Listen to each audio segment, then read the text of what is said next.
네, 도요 성경 공부 오신 여러분들을 환영합니다. 오늘은 요한복음 19번째 시간으로요. 사람들을 앉게 하라라는 그런 제목으로 오늘 말씀을 시작하도록 하겠습니다. 오늘은요.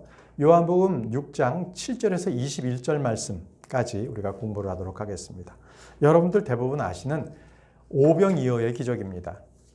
5개의 빵, 2개의 물고기로 물고기 2마리로 주님께서 5,000명, 남자 5,000명을 먹이신 그러한 기적입니다. 이 오병이어의 기적은 사복음서에 모두 다 기록될 정도로 그렇게 하나님의 그 기적, 이적들을 다 표현하고 있는 그러한 놀라운 역사입니다. 본문 들어가겠습니다. 요한복음 6장 7절에서 10절 말씀을 먼저 읽겠습니다. 빌립이 그분께 대답하되 그들이 각각 조금씩 받을지라도 200데나리온어치의 빵이 그들에게 충분치 아니하리이다 하매 그분의 제자들 중에 하나며 시몬 베드로의 형제인 안드레가 그분께 아뢰되라고 했습니다. 자, 일단 여기서 지금 10절까지 다 읽은 건 아니지만요. 여기서 200데나리온어치의 빵이 이 모여있는 이 군중들에게 적당치 않다라고 했는데요. 실제 이 데나리온은 헬라어입니다. 우리 킹제임스 성경에서는 페니로 되어 있습니다. 영어 성경에는 페니로 되어 있는데요. 이 데나리온이다. 그러면 노동자 하루의 품삯입니다. 노동자 하루의 품삯이 보통 10만 원, 15만 원, 20만 원 막 이렇게 한다면 현 시세로 200데나리온은 대략 한 3천만 원 정도? 3천만 원 정도 생각하면 되겠습니다. 이토록 빌립은요, 계산이 빨랐어요.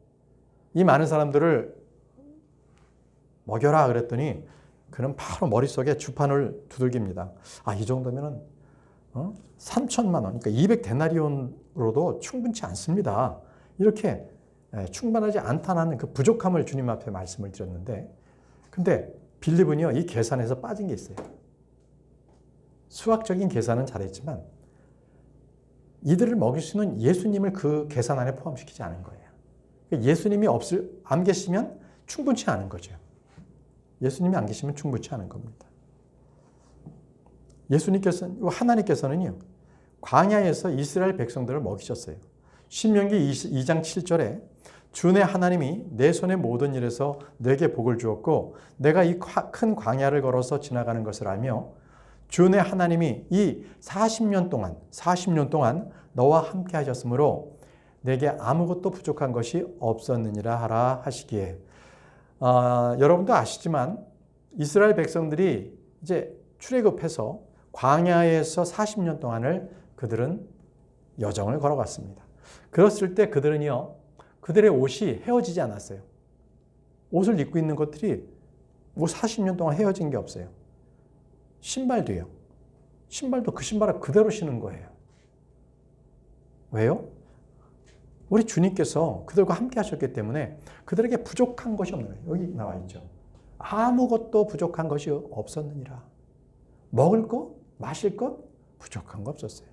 그럼에도 불구하고 광야를 걷는 이스라엘 백성들은 늘 불평과 불만이 있었죠.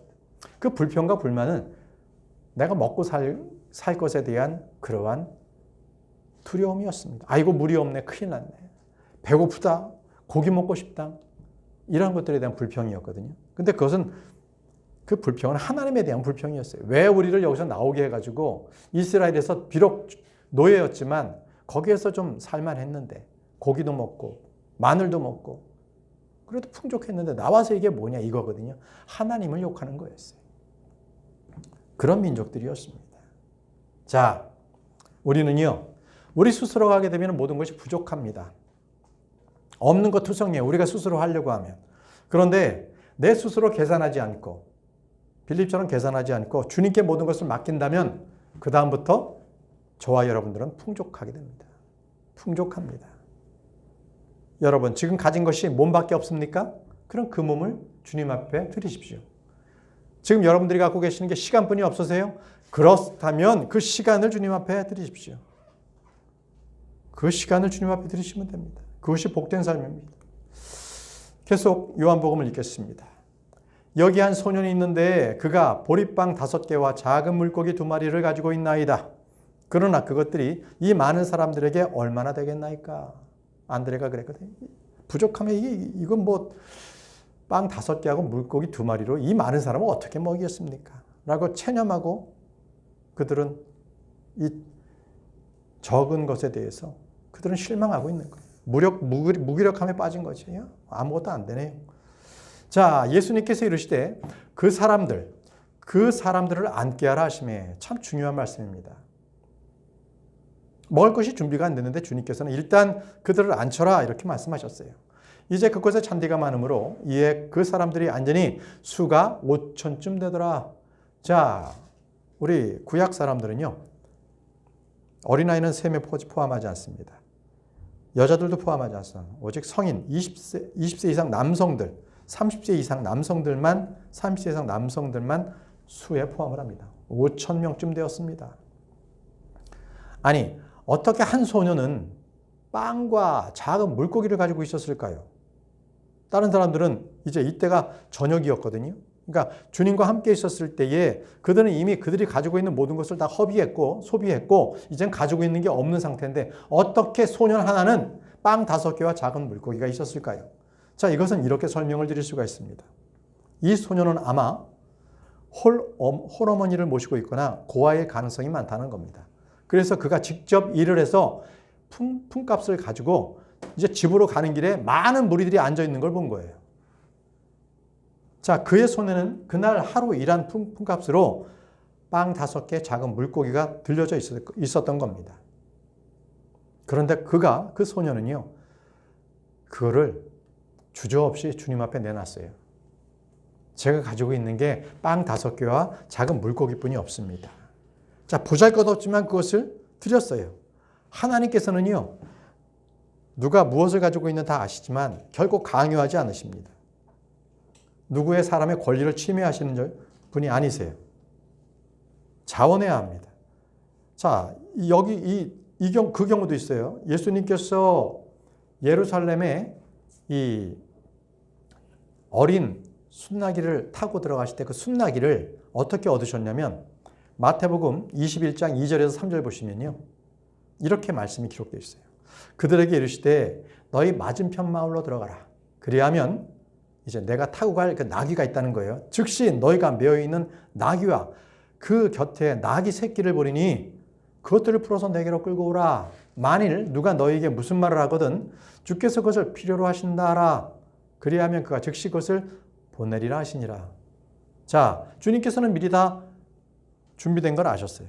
그래서 어떤 사람이 나귀와 그 나귀 새끼가 있는 바로 그 주인이 이것을 주님께 바쳐야 되겠다라는 마음을 갖고 있는 걸 아신 거예요. 그래서 그에게 가서 그것을 끌고 오라 이거예요. 주님께서 쓰시겠다 하라. 그래서 그 나귀 새끼를 나귀 어미와 함께 데리고 옵니다. 주님께서는 이렇게 자원하고 오는 것들을 다 받으시는 거죠.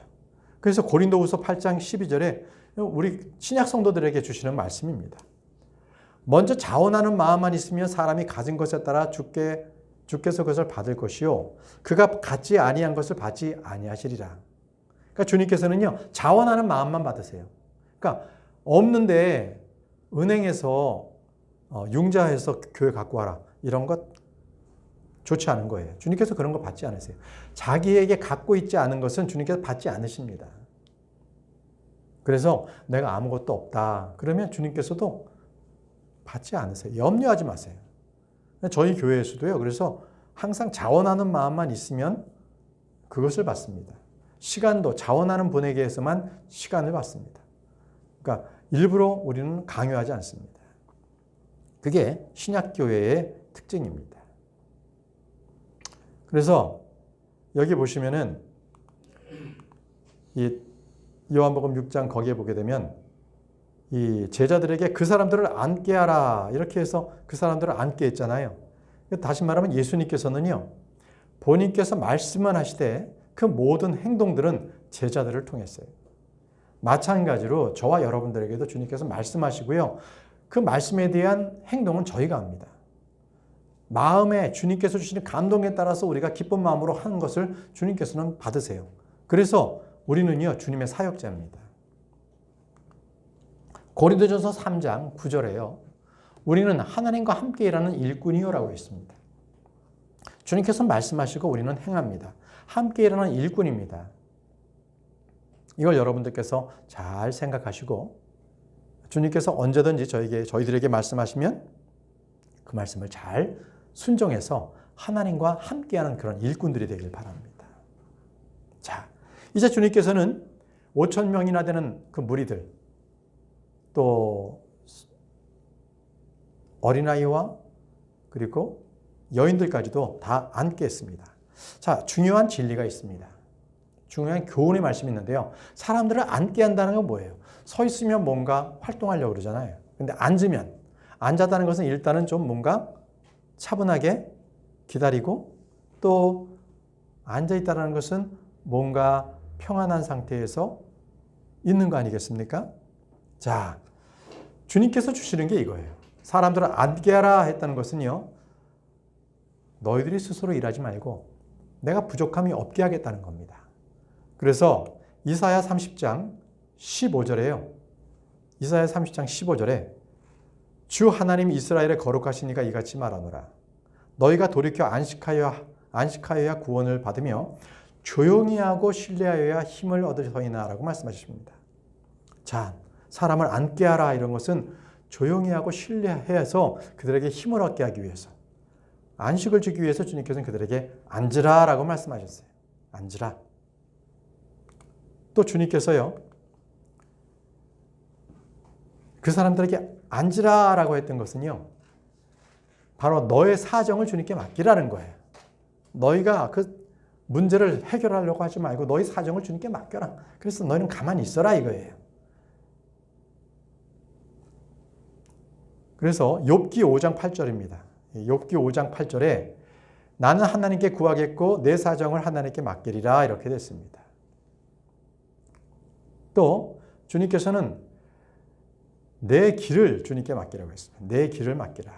시편 37편 7절에 내 길을 주께 맡기고 또 그분을 신뢰하라. 그분께서 그것을 이루시고라고 했습니다. 내 길을 주께 맡기라는 것, 그들을 앉게 하라. 앉아 있어라. 주님만을 바라봐라. 그리고 너의 길을 주님 앞에 맡기라는 겁니다. 또 너희가 그 자리에 앉아 있으라는 것은요, 내 짐을 주께 맡기라는 거예요. 내 짐을 주께 맡겨라. 그래서 너희는 그냥 일하지 말고 가만히 있어라. 주님께서 어떻게 하시는지를 보라라는 거예요. 시편 55편 22절에 내 짐을 주께 맡기라. 그리하면 그분께서 너를 붙드시고 의로운 자가 흔들리는 것을 결코 허락하지 아니하시리라. 다 주님께 맡기라는 겁니다. 그것이 사람들을 앉게 하라는 그런 교훈적 의미가 있습니다.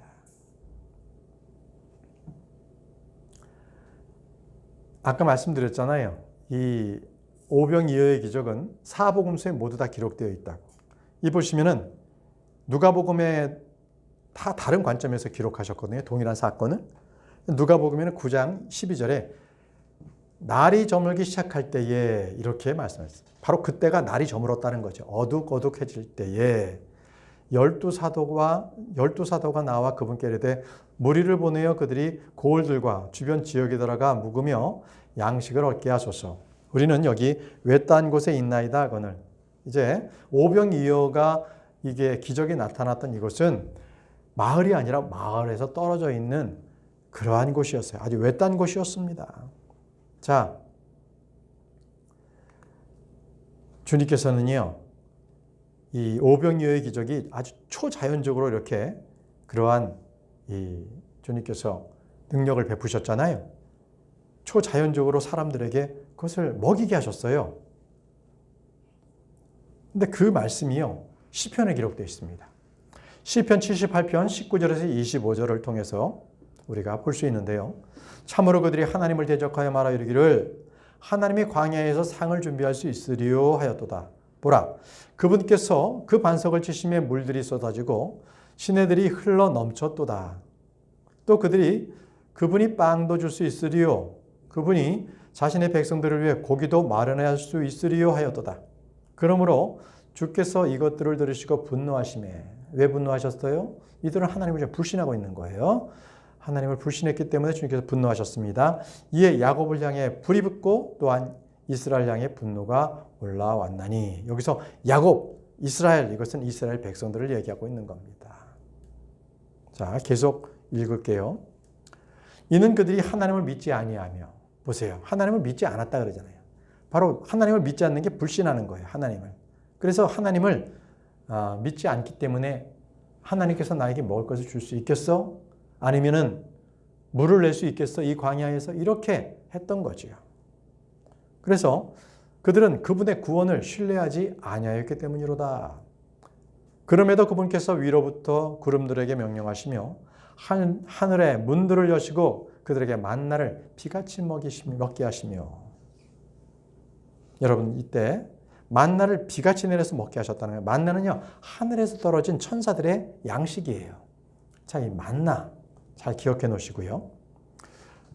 하늘의 곡식을 그들에게 주심에 사람이 천사들의 음식을 먹었으며. 자, 천사들의 음식 나왔네요. 천사들의 음식, 만나가 천사들의 음식이었습니다. 그분께서 그들에게 먹을 것을 풍족히 보내셨도다라고 했습니다. 자, 이것은요, 이제 광야에서 주님께서 만나를 먹이신 그 사건이 바로 저 오병이어의 사건을 다시 한번 조명하시고, 이것이 다시 훗날 이스라엘에게 똑같이 하나님께서 먹이시는 사건이 또 나타납니다. 이제 우리가 그것을 공부하려고 그러는 거예요. 자, 보세요. 호세아서에 이런 예언이 있습니다. 2장 14절에서 18절에 그러므로 보라, 내가 그녀를 끌어당겨 광야로 데리고 가서. 자, 이것은 지난 출애굽 때의 광야를 얘기하는 게 아니에요. 대환란 때의 광야입니다. 대환란 때에 이 사탄, 용에게 쫓겨서 이스라엘 백성들이요, 광야로 들어갑니다. 그때 광야에서 주님께서 이스라엘 백성들을 먹이세요. 오병이어의 기적처럼 먹이십니다. 그걸 지금 예언하고 있는 거거든요. 내가 그녀를 끌어당겨 광야로 데리고 가서 그녀에게, 그녀가 누구예요? 이스라엘입니다. 이스라엘. 그녀에게 위로하는 말로 이르고 또 그때부터 그녀의 포도원을 그녀에게 주며 아골 골짜기를 소망의 문으로 주리니 그녀가 어렸을 때와 이집트 땅에서 올라오던 날에 하던 것 같이. 나오네요. 이집트 땅에서 올라오던 날에 하던 것 같이 거기서 노래하리라. 먹을 거 주겠다는 거예요. 언제? 대환란 때에도. 주가 말하노라. 이날에는 내가 나를 이씨라 부르며 다시는 바알이라 부르지 아니하리니 라고 했는데요. 여기서 이씨라고 하는 것은요, 여기서는 히브리어로 이씨, 이거는 남편이라는 겁니다. 너는 나를 남편이라고 불러라. 남편. 다시 남편으로 주님께서 아내로 맞아주신 거예요. 누구를? 이스라엘 백성 전체를. 이스라엘 백성 전체를요. 우리는요. 우린 예수 그리스도의 신부입니다. 그죠? 교회는요. 바알이라 부르지 마라 라고 하는 것은요, 이제 너랑 나랑은 주종관계가 아니라는 거예요. 여기서 바알이라는 것은요, 주인 이렇게 얘기합니다. 주인을 바알이라고 합니다. 바알리. 이거는 더 이상 너와 나랑 주종관계가 아니고 아내와 남편 관계다. 이렇게 관계를 회복해 주시는 거예요. 언제? 대환란 때에 너희들이 다시 나를 찾으면. 그때 먹이신다는 거죠. 계속 읽겠습니다. 이는 내가 그녀의 입에서 바알들의 이름을 제거할 터인즉. 이제 이스라엘은요, 이제 그때가 되면 그들에게서 우상 숭배의 말은 싹 없어져요. 오직 예수 그리스도, 그분만 찾습니다. 그것들이 다시는 그것들의 이름으로 기억되지 아니할 것이기 때문이라. 그날에는 내가 그들을 위하여 들의 짐승들과 하늘의 날짐승들과 땅에 기어다니는 것들과 언약을 맺으며 또 그 땅에서 활과 칼을 꺾고 전쟁을 중단시켜 그들이 안전히 눕게 하리라. 안전히 눕게 하리라. 자, 여기서 보면 그녀의 입에서 바알들의 이름을 제거할 터인다고 하셨는데, 이스라엘의 입에서 바알들의 이름, 다시 말하면 이교도의 모든 그러한 신들의 이름을 없애버리겠다는 거예요. 이제 부르지도 않아요. 왜? 이제 이스라엘은 분명히 주 예수 그리스도께서 하나님이시라는 것을 알게 되었기 때문에, 그들이 지식을 얻게 되었기 때문에 그들은 이제 바알들은 부르지 않습니다. 그런데요, 이스라엘이 부르지 않는 이 바알들의 이름을 지금 누가 부르고 있냐면요, 로마 카톨릭에서는 온 천지가 다 이 바알들과 같은 그러한 이교도의 신들이 거의 가득합니다. 거기 가면은요, 하여튼 성인들을 숭배한다 해서 사람을 숭배하고요, 마리아 숭배해가지고 여신 숭배를 합니다. 여신 숭배. 응? 그런 것. 그래서 이 교황이 입고 있는 머리에 쓰고 있는 이것도요. 다 다곤 신의 그러한 형상의 이 모자를 쓰고 있고요. 또 그들이 가지고 있는 그 지팡이 같은 것들도 다 이방 신에서부터 갖고 온 그러한 모든 문양들을 그들이 가지고 있는 겁니다. 자, 그렇게 알고 계시고, 자, 대환란 때 보시겠습니다. 계시록 12장 6절에 이제 대환란 때 예수님께서 이스라엘을 광야로 도피하시는 말씀이 나와요. 그 여자가 이스라엘입니다. 여기서 그 여자는 이스라엘인데 광야로 도피하리라. 왜? 그러니까 사탄의 그런 어떤 핍박을 피해서 광야로 도피합니다. 거기에 하나님께서 예비하신 처소가 그녀에게 있으리니, 광야의 처소가 좀 준비되어 있어요. 이것은 그들이 1260일 동안 거기서 그녀를 먹이게 하려 하심이더라. 1260일. 대환란은요 7년이거든요. 근데 그 중에서 반은 3년 반이잖아요. 3년 반이 1260일이에요. 1260일. 42개월. 이겁니다. 그래서 이 대환란의 마지막 때에 3년 반 동안 이스라엘을 광야로 도피시켜서 거기서 오병이어처럼 주님께서 먹이시는 거예요. 보세요. 계시록 12장 14절에도 이렇게 기록했는데요. 그 여자가 큰 독수리의 두 날개를 받았으니 이것은 그녀가 광야 곧 그녀의 처소로 날아가 거기서 그 뱀의 얼굴을 피하여 한 때와 두 때와 반 때 동안 양육받게 하려 함이라. 자, 여기서 그녀가 큰 독수리의 두 날개를 받았다는 것은 아마 비행기를 타고 가는 것 같아요. 큰 독수리의 두 날개. 그 당시에는 비행기가 없었잖아요. 그러니까 이렇게 표현한 거예요. 그 당시에 사람들도 알고 우리도 이것을 알 수 있도록 큰 독수리의 두 날개를 받았어요. 그래서 비행기를 타고 광야로 그들이 다 도망갑니다. 무엇을 피해? 뱀의 얼굴을 피해. 사탄의 얼굴을 피해서. 그래서 얼마까지 있냐면 한 때, 두 때, 반 때. 더해보세요. 한 때 플러스 두 때 플러스 반 때. 3년 반이죠. 3년 반. 한 때라는 것은 1년이에요. 1년, 그리고 2년, 그리고 반년. 이게 더하면 3년 반이죠. 아까 말씀드려도 1260일, 42개월이 정확하게 나옵니다. 이것이 바로 우리에게 오병이어의 기적을 보여주신 의미예요. 앞으로도 이스라엘 백성들을 먹이겠다. 이걸 말씀하시는 거예요. 자, 그런데 여러분, 아까 광야에서 이스라엘 백성들에게 주셨던 만나, 그게 하늘에서 떨어지잖아요.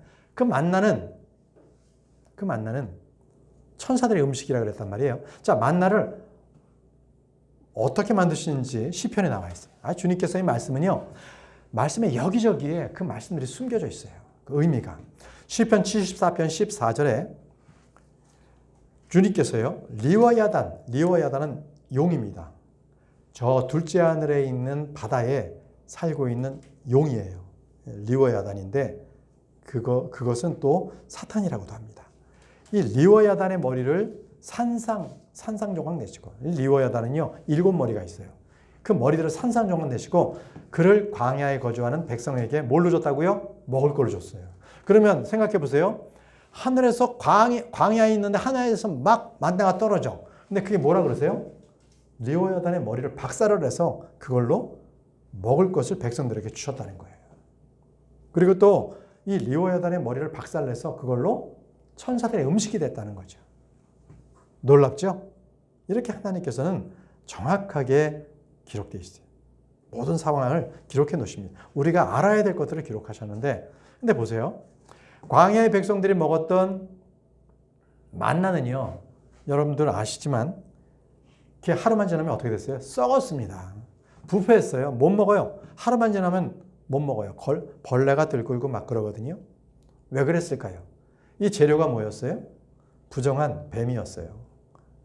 용의 머리를 다 박살냈으니까 이 뱀은 부정한 거잖아요. 그래서 그게 죄로 인해서 썩을 수밖에 없는 거예요. 근데 죄가 없으면 안 썩습니다. 예수님께서 십자가에 달려 돌아가시고 장사되었을 때가 3일 동안 예수님의 몸이 썩었나요?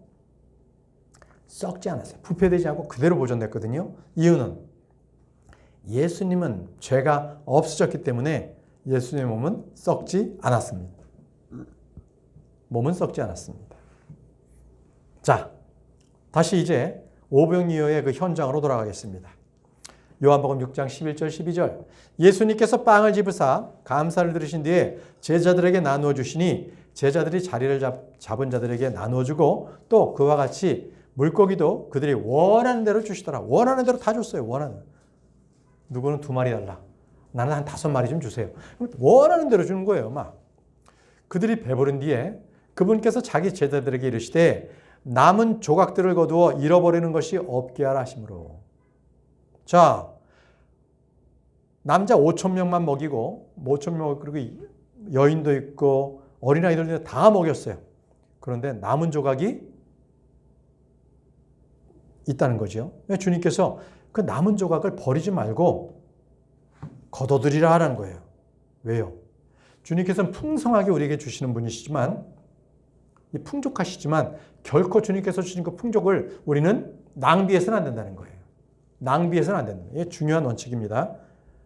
주님께서 우리에게 낭비하라고 풍족하게 주시는 것이 아니에요.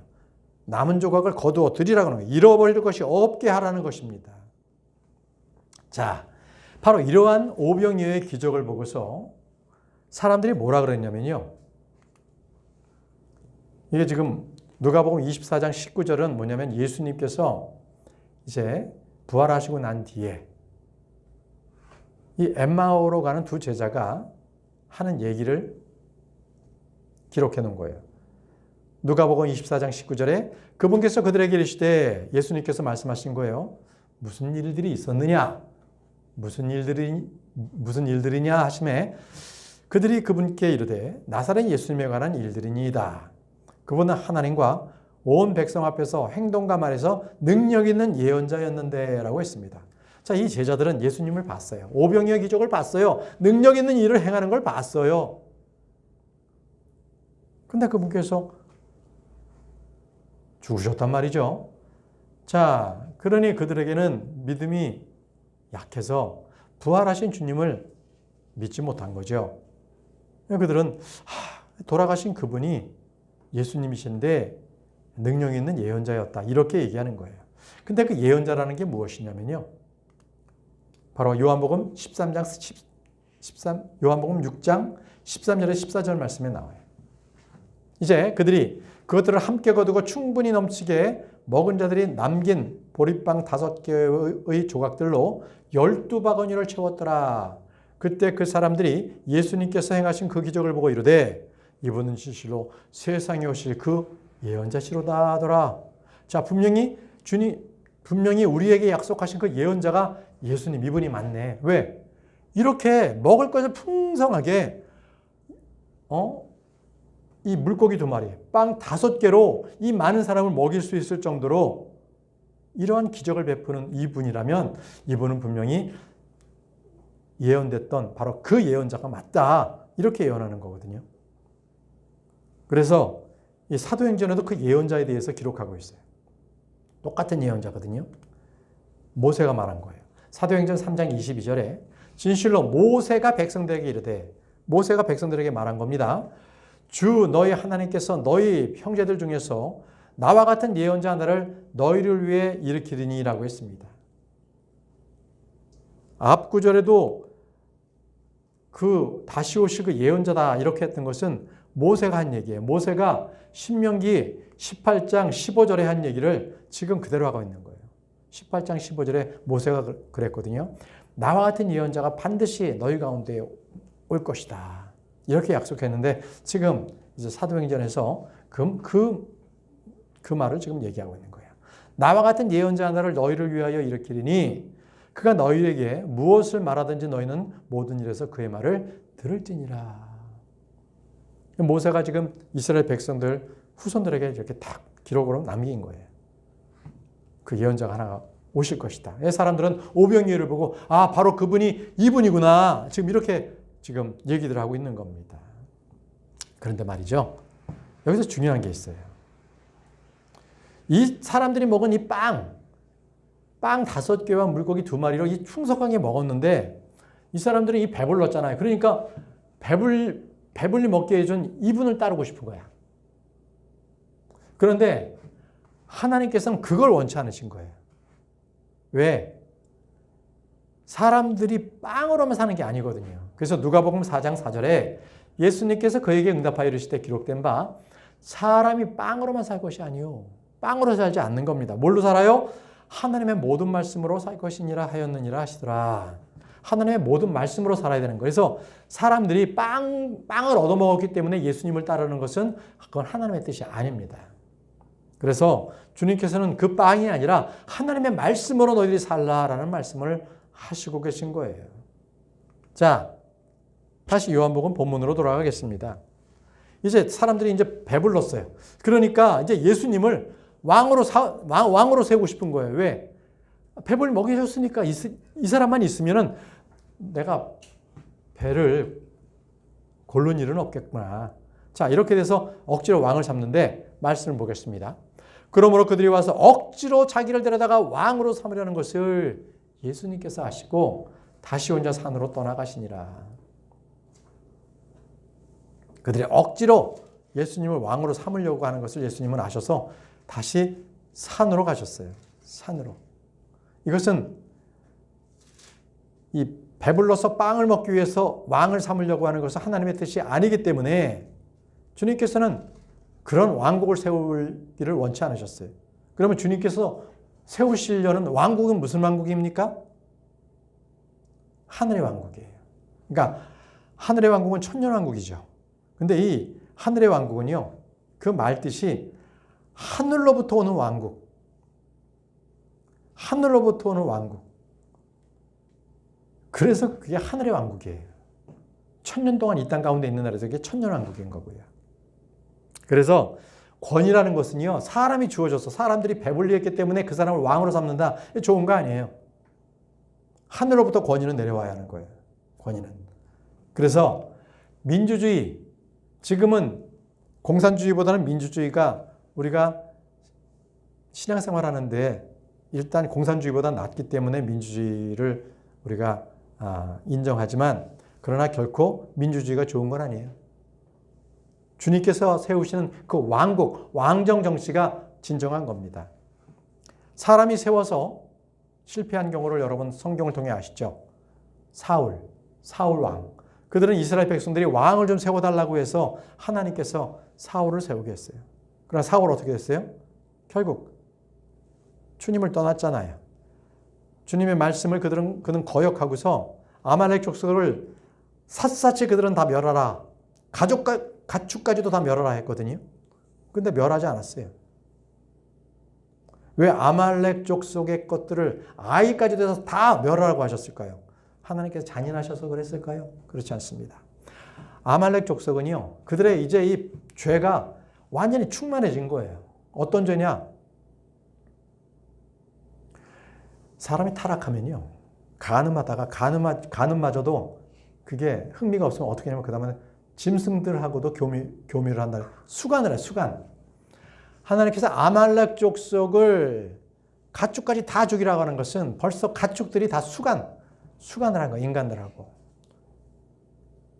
애들도 그것을 다 경험하라고. 그래서 다 죽여버리라는 거예요. 그런데 사울이 그걸 죽이지 않았어요. 좋은 것들을 남겼거든요. 그래서 하나님께서 사울을 버리신 겁니다. 하나님의 말씀을 안 듣기 때문에. 그러나 하나님께서 세우신 다윗은 어떻습니까? 다윗 왕은 그는 비록 중간에 밧세바를 범해서 하나님께 죄를 지었지만 그럼에도 끝까지 하나님께 회개하고 주님께 나왔던 자입니다. 예. 자, 말씀 보시면은요, 이제 날이 어두웠고 예수님께서는 아직 그들에게 오지 아니하였다라고 했습니다. 여기서 그 전에 여기 보면 혼자 산으로 올라가셨잖아요. 예수님께서 다른 제자들은 먼저 보내고 예수님께서 혼자 산으로 가셨거든요. 근데 이 말씀이 마태복음이 좀 더 구체적으로 왜 산에 올라가셨는지를 기록해 놓고 계세요. 마태복음 14장 22절에서 23절에 따로 혼자서 산에 가시군요. 기도하려고요. 무리를 보내신 뒤에 기도하러 따로 산에 올라가셨다는 거예요. 자, 이것이 지금 마태복음 14장 오병이어를 똑같이 기록해 놓고 있는 거거든요. 근데 여기서 왜 예수님께서 산에 가셨나? 이유를 여긴 적어놨어요. 기도하러. 기도하러 가셨다는 거죠. 자, 이제 날이 어두웠어요. 그래서 이제 제자들은 배를 태워서 이제 그들이 먼저 저 건너편 가버나움으로 가게 했고, 이제 날이 어두워서 예수님께서는 아직 그들에게 오지 않으셨거든요. 자, 계속 말씀을 읽겠습니다. 요한복음 6장 15절에서 21절. 큰 바람이 불어. 이제 제자들은 이제 그 바다 위에서 있는데 출렁이는 거예요. 출렁이는 거예요. 이에 그들이 노를 저어 25 내지 30 스타디온쯤 가다가 한 1스타디온이 한 200m 되니까 한 1.5km 되나요? 30 정도 하면 한 1.5km 정도 가다가 예수님께서 바다 위로 걸어서 배에 가까이 오시는 것을 봤어요. 여기 30이니까 2, 3은 6km 정도 되네요. 6km. 예수님께서 바다 위로 걸어서 배에 가까이 오는 것을 딱 보게 된 거예요. 아니, 바다 한 중간에서 지금 풍랑이 나서 난리인데 그 어두운데 예수님께서 걸어오고 계시는 거예요. 그들은 두려웠어요. 그러니까 예수님께서 그들에게 이르시되 난이 두려워하지 말라 하시니라. 이에 그들이 그분을 반가이 배로 맞아들였고 배는 곧 그들이 가려던 뭇에 이르렀더라. 이렇게 되어 있습니다. 또 여기서도 예수님께서는 초자연적인 그러한 무리를 걷는 모습을 기록하고 계십니다. 초자연적으로. 누가복음에도요, 이 장면을 이렇게 기록하고 있어요. 누가복음 4장 28절에서 30절.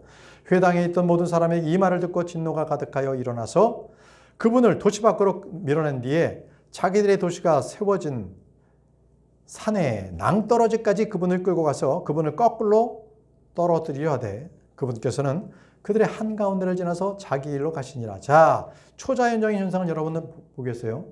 지금 예수님께서 이 사람들의 눈에 보이지 않는 거예요. 그러니까 이들은요, 여기가 지금 나사렛 회당이거든요. 그래서 예수님께서는 이 환영받지 못한 그 부분에 대해서 엘리야가 이방인 그 나병 환자, 나만 장군만 낫게 했다. 그리고 이스라엘에도 여러 나병 환자가 있지만 그들은 고치지 않았다. 그리고 여러 과부가 있음에도 불구하고 저 이방 땅에 사렙다 과부에게만 가서 참으로 그를 도왔다 하는 이 엘리야의 그 행적들에 대해서 주님께서 말씀하신 거예요. 자기 고향 사람들한테. 그러자 이들이 막 열을 받은 거예요. 열이 받았어요. 그러니까 진노가 가득해서 예수님을 끌고 가서 죽여버리려고, 낭떠러지로 가서 밀어버리려고. 그랬을 때 예수님이 어떻게 그들에게서 나와요? 그들의 한가운데를 지나서 자기 길로 가셨어요. 다시 말하면 투명인간이 되신 거죠. 투명인간이. 예수님께서는 이렇게 아주 초자연적인 그러한 일들을 이렇게 나타내십니다. 자, 이제 주님께서는 난이 두려워하지 말라라고 말씀하셨어요. 초자연적으로 오셔가지고 제자들에게 너희들은 이 풍랑을 걱정하지 마라. 내가 왔으니 걱정하지 마라. 두려워하지 말라 이렇게 말씀하셨거든요. 자, 아브라함에게도요, 주님께서 똑같이 두려워하지 말라라는 말씀하셨어요. 창세기 15장 1절에 이 일들 뒤에 주의 말씀이 환상 속에서 아브라함에게 임하여 이르시되 아브라함아 두려워하지 말라. 나는 내 방패요 내가 받을 지극히 큰 보상이니라 하시니라. 자, 바로 주님께서는 아브라함에게도 두려워하지 말라라고 하셨어요. 이때 배경은 아브라함이요, 이 자기 사병을 동원해 가지고 이 롯을 구했어요. 그리고 5 부족의 이 왕들을 다 죽여버렸거든요. 막상 이겼는데 두려움이 찾아오는 거예요. 아이고 이제 큰일 났네. 그들이 나를 다시 이제 보복하러 오면 어떡하지? 이래서 두려워했을 때에 주님께서 아브라함에게 두려워하지 말라라고 말씀하신 거예요. 두려워하지 말라. 또 신명기 3장 22절에는요. 이 가나안 정복 전쟁 이걸 수행하는 여호수아에게도 똑같이 말씀하셨어요. 너희는 그들을 두려워하지 말라. 가나안 땅에 있는 그들을 두려워하지 말라. 주 너희 하나님 그분께서 너희를 위하여 싸우시리라 하였노라. 그러니까 여호수아에게 주님께서 강한 마음을 주시는 거예요. 두려워하지 마라. 내가 너희를 위해서 싸우겠다. 이렇게 이제 가나안 땅을 정복하려 하는 그 여호수아에게도 힘을 주신 거예요. 또 주님께서 이스라엘 백성들에게도 말씀하셨어요. 이사야 41장 10절에 너는 두려워하지 말라. 내가 너와 함께 하느니라. 내가 너와 함께 하니까 두려워하지 말라고 주님께서 말씀하셨어요.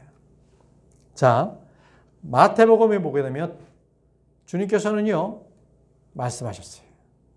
마태복음 10장 31절에 그러므로 너희는 두려워하지 말라. 너희는 많은 참새보다도 귀중하니라. 자, 여기서는요, 두려워하지 말라 하시고서 추가적인 말씀이 있으세요. 어떤 말씀이세요? 너는 많은 참새보다 더 귀중하다. 여러분, 저와 여러분들이 어떻게 주님으로부터 평가받고 있느냐? 굉장히 귀중한 자다라는 거예요. 참새들도요, 주님께서 먹여주셔요. 참새들도. 하물며 너희들은 더 귀중한데 먹을 것을 안 주겠느냐? 더 귀하게 여기지 않겠느냐? 이 말씀을 하시는 거예요. 그렇기 때문에 두려워하지 말라라고 말씀하신 겁니다. 두려워하지 말라. 여러분, 세상에 살다 보면요, 일이 잘 안 풀리고 또 힘들 일도 있고 그럴 때마다 두렵죠. 떨리죠. 그때 주님께서 말씀하세요. 두려워하지 마라. 내가 너와 함께한다.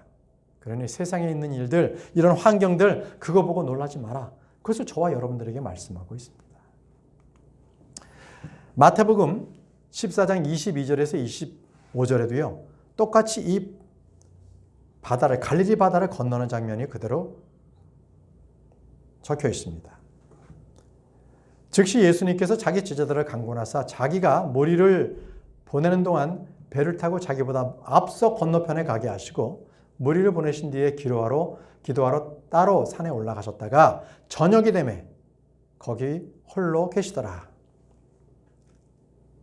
그러나 이제 배는 바다 한가운데 있었고 바람이 반대로 불므로 파도로 인해 요동하더라.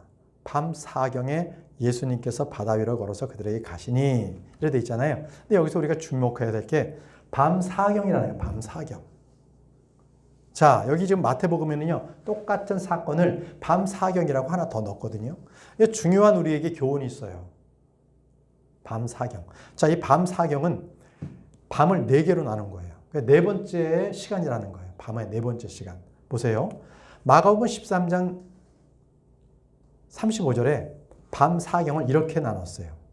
저물 때든지 한밤중일 때든지 닭울 때든지 아침녘일지. 이게 지금 밤을 4가지로 나눴거든요. 이 경점을 4가지로 나눈 거예요. 그래서 이것을 말씀하신 주님께서는 깨어있으라. 집주인. 다시 말하면 너희 주님께서 언제 오실지는 알지 못하기 때문에 저물 때든지 한밤중일 때든지 닭울 때든지 아침녘일 때든지 이러거든요. 자, 그럼 이걸 갖다가 밤 사경을 말한다면 이스라엘 백성들은 하루가요. 밤부터 시작하는데 그게 오후 6시부터 시작합니다. 그래서 저물 때다라는 것은요. 저녁 때를 얘기하거든요. 저녁이 시작이 된 거예요. 초저녁. 오후 6시부터 밤 9시까지. 오후 6시부터 밤 9시를 저물 때라고 합니다. 그리고 이제 그게 1경이죠. 그리고 2경, 두 번째의 밤은요. 한밤중입니다. 한밤중은요. 밤 9시부터 12시를 말해요. 그 다음 시간이죠. 그죠? 그 다음 3시간이죠. 그 다음은 닭울 때. 이게 3경이에요. 닭울 때가 3경인데 이때는 밤 12시부터 오전 3시까지. 한밤중이 닭울 때입니다. 닭울 때가 바로 3경입니다. 3경. 한밤중이 2경이고요. 그리고 4경이 아침녘입니다. 아침녘. 이때는 오전 3시부터 6시까지. 이렇게 되면 오후 6시부터 아침 6시까지가 12시간이 밤이에요. 밤. 그 밤을 4경으로 나눈 겁니다. 그러면 교회 시대는 지금 어떤 때예요? 지금 이게 딱 이 한밤중이에요. 우리가 지금 어두울 때입니다. 지금 시대적으로. 그런데 이 한밤중의 마지막 때에 새벽녘에 주님께서 오신다고 그러셨어요. 그러니까 우리는 주님께서 몇 년도, 몇 월, 며칠에 오시는지는 모르지만 몇 시쯤, 어느 때쯤 오실지 다 알아요. 다올 때쯤에 오세요, 주님께서. 그리고 시기도 오순절 때에 오신다는 것을 우리가 에가서를 통해서 알고 있죠. 그러나 그게 2030년이 될지 우리는 알 건 잘 모르겠어요. 자, 여기서 지금 주님께서 오실 때를 우리가 한번 보세요. 마태복음 25장 6절에 한밤중에 외치는 소리가 나되 보라 신랑이 오는도다 했어요. 한밤중이 언제예요? 여기 지금 보게 되면 한밤중이라 나오잖아요. 이경, 그죠? 밤 9시부터 12시 정도. 한밤중에 그때 신랑이 오시는 거예요. 예수 그리스도께 오시는 거예요. 그래서 우리 보러 깨어있으라는 거예요. 깨어있으라. 그분이 오시면 바로 닭이 올 때 새벽이 돼버리는 거예요. 새벽이 됩니다. 우리 주님께서는요. 새벽별이에요. 새벽별. 계시록 22장 16절에 새벽별이라고 분명히 증언해 놓으셨어요. 나 예수는 내 천사를 보내어 교회들 안에서 이것들을 너희에게 증언하게 하였노라. 나는 다윗의 뿌리요 후손이요 빛나는 뭐라? 새벽별이라. 빛나는 새벽별이 예수님이십니다. 그래서 예수님은 새벽에 오시고요. 주님께서 오시면 그때부터는요. 낮이 돼요. 그리고 이 땅 가운데는요. 밤이 없어요. 어둠이 없습니다. 천년왕국 때 어둠이 없어요. 아시겠죠? 주님께서 오셨기 때문에 낮입니다. 그래서 지금 교회 시대는 밤이다. 이렇게 우리에게 교훈적으로 주시는 말씀 여기까지 오늘 우리가 공부를 했습니다. 네. 자, 기도하고 마치도록 하겠습니다.